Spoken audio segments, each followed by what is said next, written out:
back to the Unleashing. By now you know who I am. Out of the mouth of babes comes words wiser than Mark Taylor.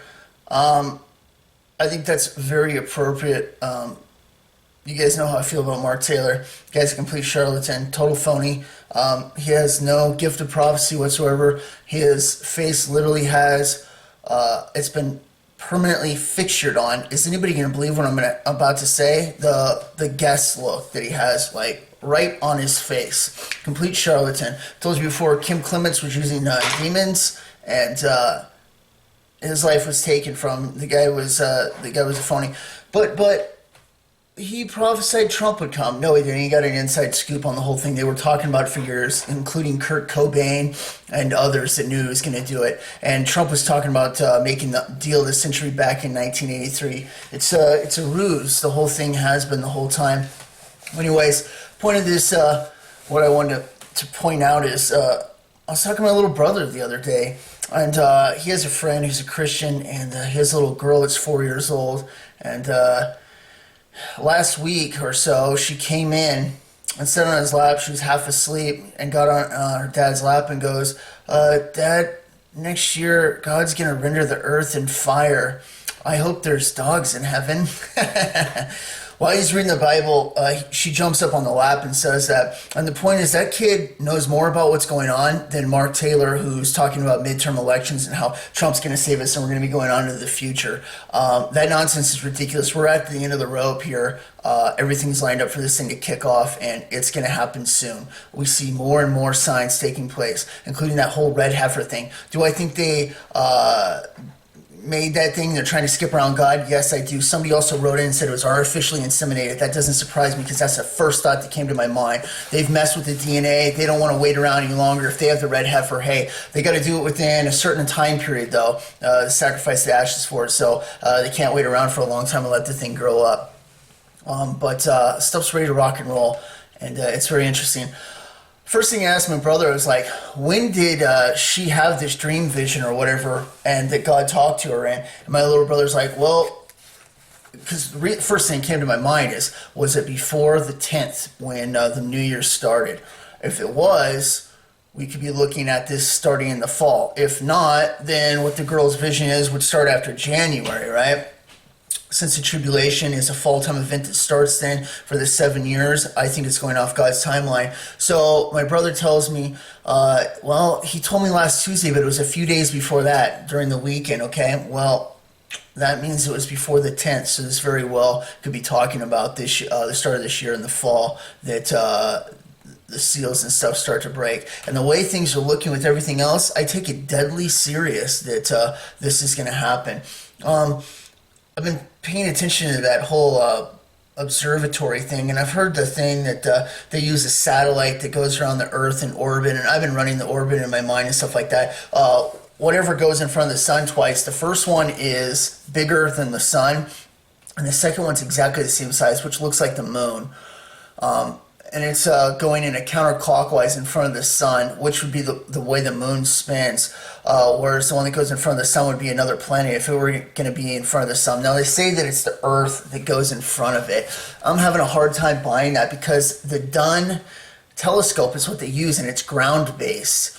And when you look at the moon that goes in front of the sun, it's exactly the perfect size. It fits over the sun, and we know that it does from Earth's perspective. Whereas the other one that goes in front of it, which they claim to be Earth, is it's bigger than the sun by a little bit. Now, the moon is only a quarter the size of the Earth, so there's going to be a huge difference. If we were going to watch the Earth go in front of it, it would be a lot bigger than that. So the whole thing is still up in the air. I do not trust what they said, and if they're using another satellite or whatever, then that's suspicious right there, because it's a ground-based observatory of the sun, the one in New Mexico. So it's interesting to think about, and I don't trust them completely. If it is another planet that was caught, that went in front of the sun, and went across for 4 hours, and it's in a counterclockwise rotation around the sun, just like most of the other planets are, and it's going to be shooting out into our trajectory because we're going around at the same time in a time period that's not too far in the future. If it is, them shutting down other sun observatories at the same time definitely leads to suspicion. Was there something else going on in the sun at the same time? UFOs, quite possibly, and they're still trying to keep under wraps. and don't know, but I don't trust anything that they're saying about it, and it's definitely not some. They were suspicious about one guy there that was there, and I heard that somebody was dead on the hiking trail around that area too. So the whole thing is just reeking of suspicion that they're trying to cover stuff up. I don't trust any of it, but very interesting. The little girl's dream or whatever that she had, like you see, from the mouth of babes comes more wisdom than what Mark Taylor has to say. And a lot of the other people that keep pushing it back, like America's going to continue on and we're not going to be in the tribulation. We've got a lineup here of events that are ready to rock and roll. Somebody said Israel shot down one of Russia's planes. I saw today, I was thinking it was Syria, but yeah, it does look like it was Israel. We don't know if Russia purposely flew it in the way so that it would get shot down in the first place to cause conflict, because we know that they want to go down there and start that up. Gog and Magog's primed to go. I've talked before, we don't have the years because of Psalm 83 war. I believe that was done in the 6-Day War. When you look at the overlay of the people that they fought during that time, including Egypt and other stuff like that, that was taken care of in the 6-Day War. They were the same opponents. Whereas right now they're friends with Egypt and stuff like that. They don't have that problem. The ones that they're facing are the Gog and Magog. And, it's either at the start or in the middle, or the tribulation starting. And the reason why I say that is because, and I just heard Chuck Missler talking about the same thing. He supernaturally protects them during the Gog and Magog. Takes out 5/6 of the army. It happens at the beginning. You can clearly separate the two from the Gog and Magog that happens in the beginning and the Gog and Magog that happens at the end. And the end one, everybody gets wiped out. White throne judgment set up immediately after. And this one, 5/6 are destroyed, and they're sent with their tail between their legs back there to know that God's watching over Israel and they're His people. And they burn the weapons for 7 years and bury the bodies for like 7 months or whatever. So very interesting. That is primed and ready to go, and it just keeps looking like we're at that time. I was listening to something today, and like usual, I just hit the spot, zoom in, and catch the words that I need to, which is a lot of the way God has set it up. I've got to fast forward through so much information in my life and just go straight to the point, and God leads me in the right direction. And this one was talking about the Vatican, talking about the third secret of Fatima, which is a planet, a rogue planet coming through, which doesn't surprise me at all. I think that's definitely going to play a big part, and we know that there's a part in it when we look at the starting of the trumpets that happened during Tribulation. And they said that from what they could tell back in 97, this planet was going to be here in our solar system to be wreaking havoc about 20 years from then. Well, we're past 20 years right now. We're in 2018. This was in 97. So it's on course. So when I see that happen and that thing go in front of the sun that looks like a rogue planet, which would be gigantic, it would be maybe a little bit smaller than Saturn from the distance between here and the sun, maybe a little bigger, maybe a little smaller, I don't know. But I don't trust what they're saying that it was just the Earth or whatever. Now, if I find out that, yeah, they have a satellite, and I look at this rotation around the Earth and the timing of it and everything like that, then I'll be like, okay, yeah, it does. But as of right now, it doesn't look like that at all. It looks like it's a cover-up. And like I say, I don't trust it. And at the same time that we got stuff that's lined up for that thing to start showing up, like I've said, we've been able to break down the Bible now from the fifth trumpet. It starts at around year number 2. And you got 4 trumpets that happened before that, all right? Plus 7 seals that happened before that. You can bring that trumpet back anywhere for 6 months to a year. It's got to be within that period of time. There's some big events that happened, including the Earth getting hit and 1/3 of the ocean taken out and stuff like that. So it seems like they wouldn't happen all within a month period.